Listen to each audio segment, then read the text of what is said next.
Саламатсыздарбы урматтуу Чалкан медиа каналынын көрөрмандары, өлкөбүздө алынган акыркы сааттагы жаңылыктар менен тааныштырабыз. Кыргызстандык 100 аскер Оренбургдагы ШКУнун машыгуусуна катышууда. Шанхай кызматташтык уюмуна мүчө өлкөлөрдүн тынчтык миссиясы 2021 аталышындагы терроризмге каршы командалык машыгуусу өтүп жатат. Бул тууралуу өлкөнүн коргоо министрлиги билдирди. Машыгуулар Россиянын Оренбург облусундагы Доңгуз полигонунда 11-25 сентябрь күндөрү болору айтылды.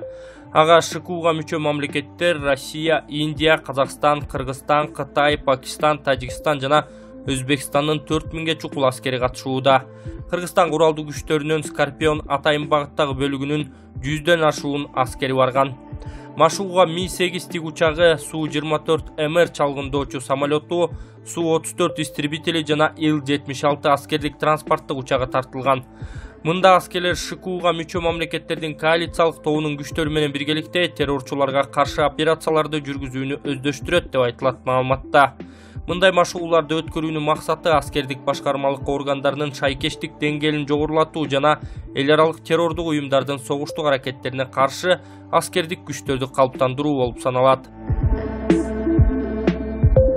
Футбол. Кыргызстан кубогунун ээси аныкталды. Кочкор атанын Нефтчи футболдук клубу Кыргызстан кубогунун ээси аталганын Кыргыз футбол союзу билдирди. 90 мүнөттүк негизги убакытта Нефтчи да ага атаандаш болгон Бишкектин Алга командасы да гол киргизе алган эмес. Кошумча берилген 2 таймда да эсеп ачылган жок. Жеңүүчүнү пенальти сериясы аныктап, Нефтчи 4-2 эсеби менен жеңүүчү аталды. Оюн биринчи жолу Баткен шаарынын Борбордук стадионунда өттү. Нарындын мэри шайлоодогу коррупциялык иштерге шектелип кармалды. 2020 жылы парламенттик шайлоонун жүрүшүндөгү алдамчылык фактысы менен Нарын шаарынын мэри кармалды. Бул тууралуу УКМКнын маалымат кызматынан кабарлашты. Буга чейин аталган шайлоодо Жогорку Кеңештин депутаты мандатын убадалап $300 000 алган деген шек менен Кыргызстан партиясынын мүчөсү экс-депутат Руслан Чойбеков кармалган. Укук коргоо органдары жабырлануучу ири өлчөмдө чыгым тартканын айткан. Ыкчам иликтөө иштеринин жыйынтыгында далилдүү материалдар чогултулуп, Бишкек шаарынын Свердлов районунун мурдагы акими, азыр Нарын шаарынын мэри Самарбек Болотбеков жогорудагы ишке аралашкан деген шек менен кармалды деп айтылат билдирүүдө. Бул иш боюнча Жазык кодексинин 204-беренесинин 3-бөлүгүнө алдамчылык, өзгөчө ири өлчөмдө жасалган жосунга ылайык өндүрүш ачылган. Самарбек Болотбеков Бишкек шаарынын Свердлов районунда аким болуп, кийин Нарын шаарына жетекчи катары жиберилген. Сапар Исаковго издөө жарыяланды. Шаардык иштер башкармалыгы инандыга паспорт берүү ишин тергеп бүттү. Бишкек шаардык милициясы Сапат лицейлер мектебинин президенти Орхан Инанды жана Туркияда туулган 10 адамга кыргыз паспортун берүү фактысы боюнча тергөөнүн чоо жайы тууралуу маалымат берди. Кечээ аталган кылмыш иши боюнча абактагы мурдагы президент Алмазбек Атамбаевге дагы шектүү катары кабарлама тапшырылган. Сотко чейинки өндүрүш 320 кызмат абалынан кыянаттык менен пайдалануу жана 319 беренелери коррупция менен жүргүзүлгөн. Тергөөнүн версиясы боюнча Кыргызстандын жарандыгын алуу үчүн документтер жасалмаланып, баардык бланктар мыйзамды одоно бузуу менен толтурулган. Кыргызстанда башка аймакта жүргөн Туркиянын 3 жараны жада калса, өлкөнүн чегарасына киргенде эмес, жетөө Кыргыз Республикасына келип паспорттарын алып кайра чыгып кетишкен. 10 түрк жараны андан мурда Туркияда террордук уюм катары таанылган ФЕТО гүлөндүк кыймылынын мүчөлөрүнүн тизмесине киргизилген. Өлкөнүн жогорку кызмат адамдары документтерге кол коюп, аларга Кыргызстандын жарандыгын берүү процессин тездетүү боюнча мыйзамсыз көрсөтмө берген деп билдирди шаардык ички иштер башкармалыгынан. Бул кылмышка шектелип жатканы туурасында мурдагы премьер Сапар Исаковго, президенттин кеңешчиси Фарид Ниязовго, экс-вице-премьер Тайырбек Сарпашевго, УКМКнын мурдагы башчысы Бусурманкул Табалдиевге, Калктын жарандык абалынын актыларын жана Калктык каттоо департаментинин экс-директору Дүйшөн Сатыбалдиевге, Мухаббат Пратовага, Бердигулова ЭМга, Апиловго кабарлама берилген. Исаков менен Табалдиевге мамлекеттер аралык издөө жарыяланды. Шаардык ички иштер башкармалыгы Атамбаевге 15 сентябрда 319 берене коррупция боюнча шектүү катары кабарлама тапшырылып, 16 сентябрда айыптоо актысы чыгарылганын белгиледи. Тергөөнүн материалдары 1 май райондук сотуна жөнөтүлдү. Валентина Шевченко Ring Girls кыздарды жактап Хабибтин сынына жооп кайтарды. Шевченко журналистке берген маегинде Ring Girls MMA менен такыр байланышы жок деп айтуу калпыстык болоорун билдирген. Кыргызстандык мушкер Валентина Шевченко UFC уюмунун экс-чемпиону Хабиб Нурмагомедовдун сөзүнөн кийин Ring Girls болуп иштеген кыздарды колдоп чыкты. Бул тууралуу BG-Pen басмасы жазды. Ring Girls аралаш мушташта жана бокста рингке ар раундтун башталышында тактайча көтөрүп баскан кыздар.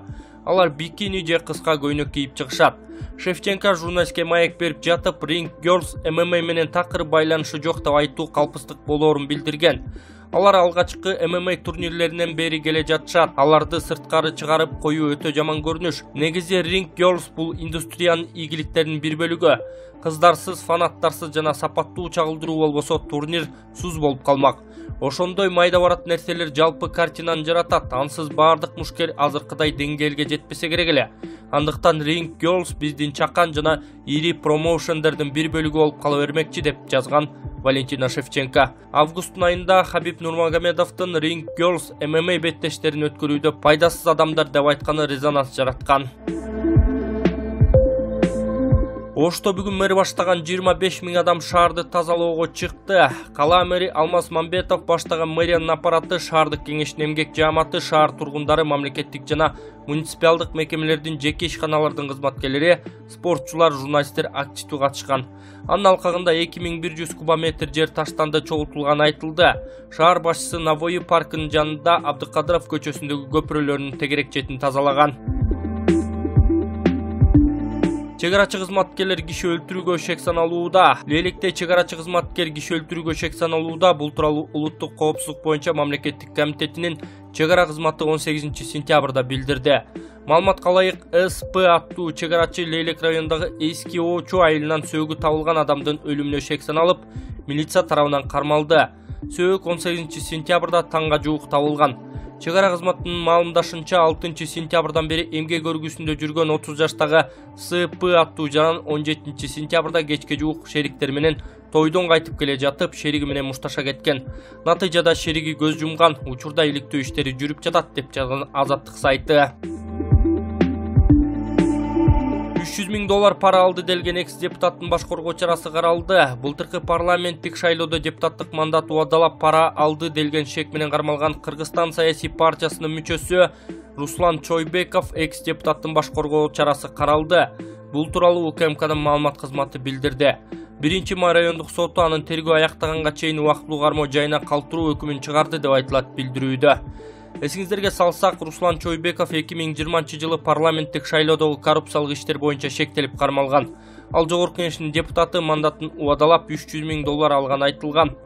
Тергөө иштеринин жана алынган далилдердин натыйжасында 16 сентябрда Жазык кодексинин 204-беренесинин 3-бөлүгү алдамчылык өзгөчө ири өлчөмдө жасалган жосун боюнча өндүрүш ачылган. Айылчы Сарыбаев Алмаз Сарыбаевди Курсан Асановго каршы көрсөтмө берүүгө мажбурлап жатышат. Бийликти күч менен басып алууга аракет кылды деп шектелип жаткан Толубай ачык акционердик коомунун директорлор кеңешинин мурдагы мүчөсү Алмаз Сарыбаевди Ички иштер министринин мурдагы орун басары Курсан Асановго каршы көрсөтмө берүүгө мажбурлап жатат. Бул тууралуу Алмаз Сарыбаевдин атасы Айылчы Сарыбаев билдирди. Белгилей кетсек, буга чейин социалдык тармактарда Курсан Асанов менен Алмаз Сарыбаевдин сүйлөшүүсү делген видео тараган. Анда бийликти күч менен басып алуу тууралуу сөз болгон. Бул боюнча Кыргыз Республикасынын Жазык кодексинин 309-беренеси бийликти күч менен басып алууга аракет кылуу боюнча кылмыш иши козголуп, өндүрүш иши башталган. Бул боюнча шектелип жаткан Курсан Асанов 16 сентябрда номер 50 тергөө абагына 2 айга, ал эми Алмаз Сарыбаев Бишкектеги номер 1 СИЗОго камалды. Тергөө маалында тергөөчү Орунбаев, балама эгерде Курсан Асановго каршы көрсөтмө берсең, анда чыгарабыз. Болбосо түрмөгө камайбыз, чорнойларга салып беребиз, тепкилетебиз, акыры баары бир көрсөтмө бересиң деп айткан Айылчы Сарыбаев. ИИМдин кызматкерлерине Кыргыз Республикасынын министрлер кабинетинин төрагасынын сыйлыктары тапшырылды. 2021 жылдын 16 сентябрь күнү ИИМдин Борбордук аппаратында Кыргыз Республикасынын эгемендүүлүгүнүн 30 жылдыгына карата Кыргызстандын министрлер кабинетинин төрагасынын сыйлыктарын милиция кызматкерлерине тапшыруу аземе болуп өттү. Кызматында айырмаланган ички иштер органдарынын ар кайсы бөлүмдөрүнүн 10 кызматкерине Кыргыз Республикасынын министрлер кабинетинин төрагасынын атынан алкыш жарыяланып, баалуу белек, энчилүү саат тапшырылды. Салтанаттуу иш-чарага министрликтин жетекчилери, борбордук аппараттын кызматкерлери катышты. Сыйлыкты ички иштер органдарынын кызматкерлерине Кыргыз Республикасынын ички иштер министри, милициянын генерал-майору Улан Ниязбеков тапшырган. Ички иштер министри Улан Ниязбеков сыйлык ээлерин алган сыйлыктары менен жылуу куттуктап, коомдук коопсуздукту камсыздоодо, кылмыштуулук менен күрөшүүдө кошкон салымдарын баса белгилеп, мындан ары дагы кызматында ийгиликтер көп болушун каалап өткөн.